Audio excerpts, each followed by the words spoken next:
Amis du Petit Atelier, bonjour et bienvenue dans cette vidéo où je vous propose de faire un voyage avec moi dans l'art contemporain.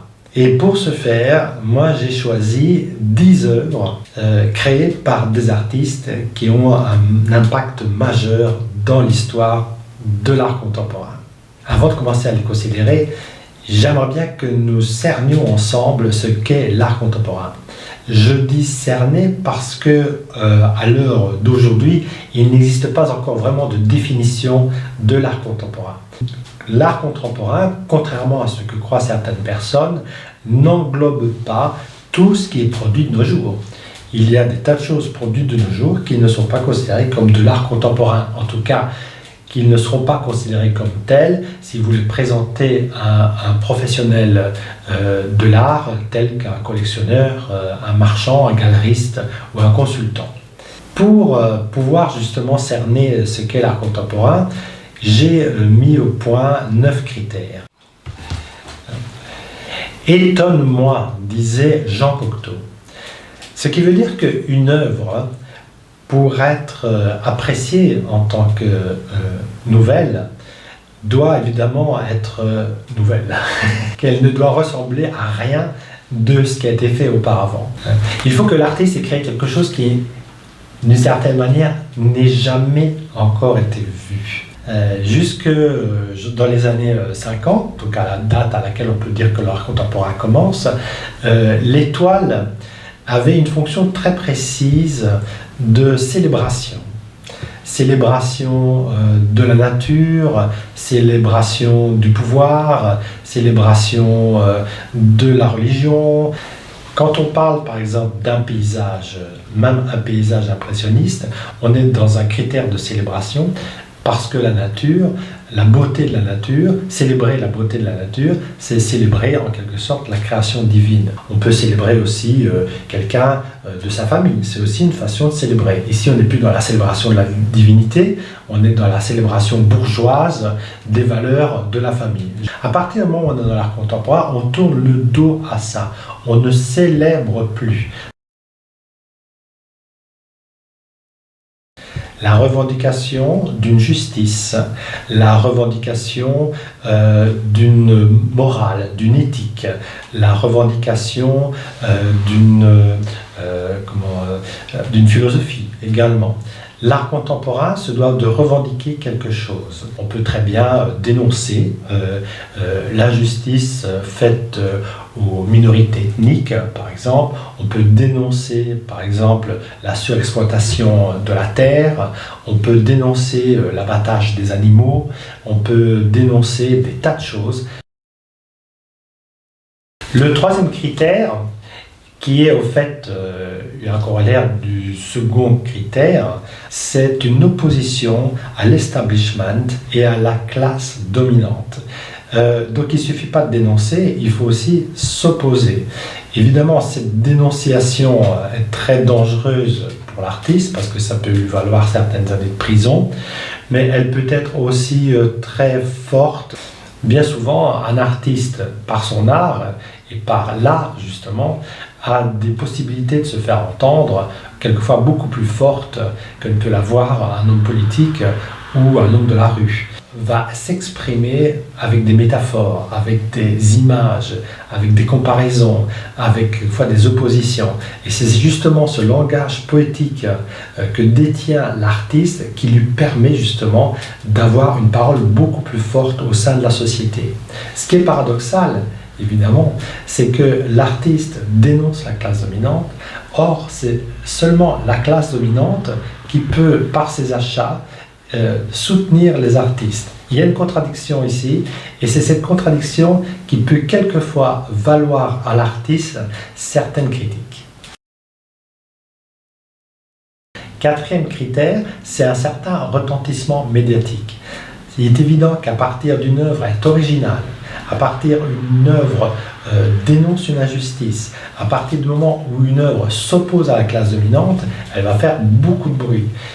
Si elles sont bien exprimées et qu'elles frappent juste, vont attirer évidemment la curiosité de tout un chacun et l'intérêt de la presse. Cinquième critère, et qui est un critère très important dans l'art contemporain, c'est que l'artiste ne se limite plus à la toile peinte ou à la sculpture sur socle.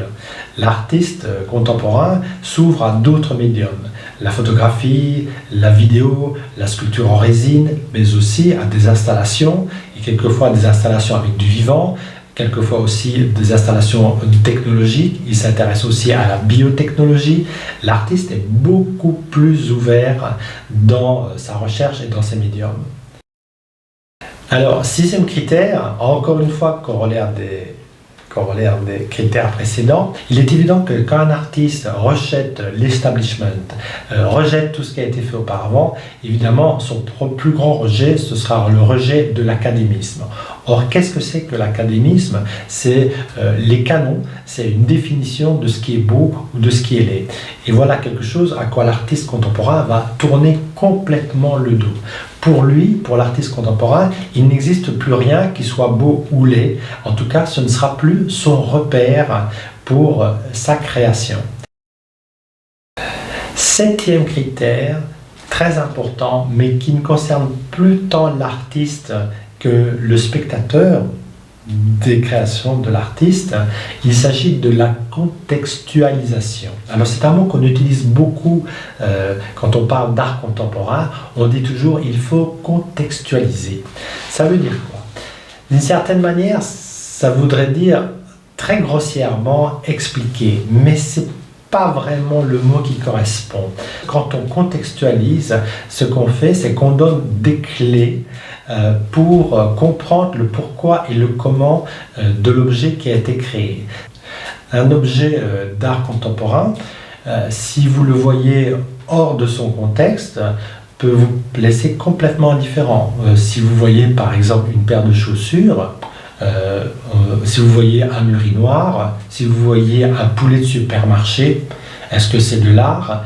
Vous ne pouvez pas en tout cas le concevoir comme étant de l'art sans avoir au moins un contexte. Comment ça a été créé, pourquoi ça a été créé, quel était le désir de l'artiste quand il a voulu exposer ceci. Alors il existe aussi un huitième critère que j'ai appelé l'inclusivité et que je vais vous expliquer. Vous verrez, c'est assez clair.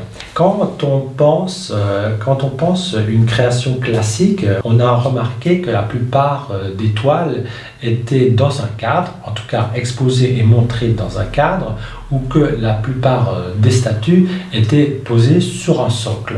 Je dis la plupart parce qu'il y a toujours des exceptions. Ce qui veut dire que le cadre définit l'objet de création en tant qu'objet à voir. Quand vous voyez la Joconde de Vinci dans un cadre, la création de Vinci n'est présente qu'à l'intérieur de ce cadre. Hors de ce cadre, il n'y a rien qui soit de la Mona Lisa. Un spectateur qui regarderait la Mona Lisa ne fait pas partie du tableau La Mona Lisa. Le fait que la sœur de Mona Lisa se soit peut-être pendue n'intervient pas non plus dans la création de Mona Lisa. Donc le cadre, comme le socle d'une statue, de la même manière, il exclut tout ce qui est hors du cadre ou tout ce qui est hors du socle. C'est ce que j'appellerais une exclusivité. L'inclusivité propre à l'art contemporain, c'est tout le contraire. Dans l'art contemporain, une œuvre ne se limite pas à ce qui est inclus dans le cadre. Parce que dans la création de l'artiste, il inclut aussi des données politiques, des données philosophiques, des données historiques, des données d'un contexte et des données évidemment du public qui serait justement présent en train de regarder l'œuvre et qui ferait partie de cette œuvre. Un dernier critère, et qui n'est pas des moindres, est ce que j'appellerais l'arbitraire de l'artiste. C'est-à-dire que c'est l'artiste qui arbitre ce qui est art ou ce qui n'est pas art. Tout ça vient évidemment du fameux urinoir de Duchamp. On sait bien que Marcel Duchamp, un artiste dadaïste des années 30, avait envoyé comme œuvre de création à New York pour une grande foire d'art contemporain, d'art moderne à l'époque, parce que ce n'était pas l'art contemporain. Il avait envoyé un urinoir. C'était une chose qu'on n'avait jamais vue. On avait tellement peu vu ce genre de choses encore qu'on a pensé que c'était un ustensile pour les sanitaires du musée apporté par le plombier. Le commissaire d'exposition, quand il a vu ça, il a dit emmenez ça aux toilettes, c'est pas pour l'exposition. Et en fait, Marcel Duchamp l'avait réellement envoyé pour l'exposition. Mais voilà qui a donné le coup d'envoi à une forme d'art contemporain qu'on appelle les ready-made, c'est-à-dire des objets qui sont déjà faits par des manufactures ou par des industries telles que les boîtes de conserve de Andy Warhol.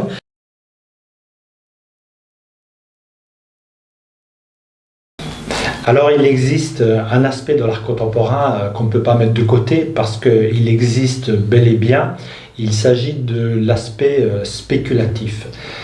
En effet, l'art contemporain, c'est quelque chose qui se vend très très cher. Ce sont des opérations qui peuvent être très rentables et ce sont des opérations qui sont aussi extrêmement médiatisées. On parlera plus souvent d'une création de Warhol qui s'est vendue à un prix mirobolant que la création elle-même. Et quelquefois même, je dois dire qu'il échappe à l'artiste. Il y a des artistes qui apprennent dans un journal que leur œuvre s'est vendue à des prix mirobolants et que de leur côté, ils n'arrivent peut-être pas à payer leur loyer. Il existe aussi des spéculations assez abjectes au niveau de l'art contemporain. On sait par exemple que des toiles de Andy Warhol ont été vendues à un collectionneur à un prix exorbitant et c'est une affaire en fait de pure spéculation parce que le collectionneur s'était ligué avec le galeriste pour faire grimper les prix et puis après quand ça a bien grimpé il a revendu les œuvres qu'il avait achetées. Voilà, la spéculation elle existe dans l'énergie, elle existe aussi dans l'art. Alors, est-ce que c'est un critère? Non, ce n'est pas un critère parce que je pense que tout artiste qui se respecte ne va jamais, en tout cas, créer dans l'espoir de pouvoir vendre sa toile le plus cher possible. En résumé, les critères sont 1. L'originalité de l'artiste, 2. Une dénonciation ou une revendication idéologique ou politique, 3. Une opposition à la classe dominante, 4. Un retentissement médiatique possible. 5. Des médiums diversifiés, donc photos, sculptures, installations, performances, technologie. 6. Une indifférence à l'esthétique, au beau, à l'académisme. 7. La nécessité d'une contextualisation. 8. Ce que j'appelle une inclusivité. 9. L'arbitrage de l'artiste. Tout ce qui est art contemporain n'est pas bon. Et de même, tout ce qui est art contemporain n'est pas mauvais. Existe-t-il une activité humaine où tout est bon ou tout est mauvais? Non, dans la médecine, il y a des abus aussi. Il y a des très mauvais avocats, il y a des très mauvais plombiers. L'activité humaine est faite par les hommes et donc est fluctuante. Tout ça revient à dire que ce qui est bon ou qui est mauvais ressort du jugement du spectateur et du seul spectateur. C'est à vous de juger si c'est bon ou pas. Évidemment, plus quelqu'un est érudit, plus on connaît le contexte d'une œuvre, moins on a de préjugés, plus on est ouvert à la nouveauté, évidemment, ce sera plus facile de juger. Mais encore une fois, même ce jugement-là, il est subjectif. Et ce que vous avez pu considérer comme bon, vous pourrez peut-être dans 10 ans le considérer comme très mauvais, et vice-versa. Il n'est pas non plus nécessaire de dire que c'est l'histoire qui jugera, parce que l'histoire n'a jamais fondamentalement bien jugé. Le seul avantage qu'a l'histoire sur nous autres, c'est qu'elle a un certain recul. Mais l'histoire s'est trompée sur de nombreux artistes. Elle s'est trompée sur Vermeer, qu'elle a négligé pendant des siècles, pour que tout à coup il soit à la mode. Elle s'est trompée sur Jean-Léon Gérôme, qui est un artiste du 19e siècle exceptionnel de qualité, et qu'aujourd'hui il est tombé complètement dans l'oubli. Il faut faire aussi attention de créer une certaine distance entre l'artiste et son œuvre. Les artistes, ce sont des humains comme des autres. Ils peuvent être totalement inspirés, même divinement inspirés, et à côté de ça, faire des saloperies. De même qu'un artiste peut être un saint et une personne exceptionnelle d'altruisme et de générosité et faire des œuvres tout à fait médiocres. Ça s'est vu. Je pense par exemple pour le premier cas à Picasso, qui était une personne assez peu recommandable quant à sa façon de traiter les femmes et de traiter son entourage, et qui a fait des œuvres quasiment, je veux dire, d'une inspiration exceptionnelle. Et il y a des personnes comme Frida Kahlo qui étaient des très belles personnes, très investies, très altruistes, très engagées, et qui ont fait des œuvres quelquefois qui n'étaient pas des meilleures. J'espère que l'introduction vous a plu. Dans les prochaines vidéos, nous allons passer à l'examen et la contextualisation de 10 œuvres que j'ai choisies parce que pour moi elles représentent bien dans tous ces méandres à ce qu'est l'art contemporain. Merci, à très bientôt. Au revoir.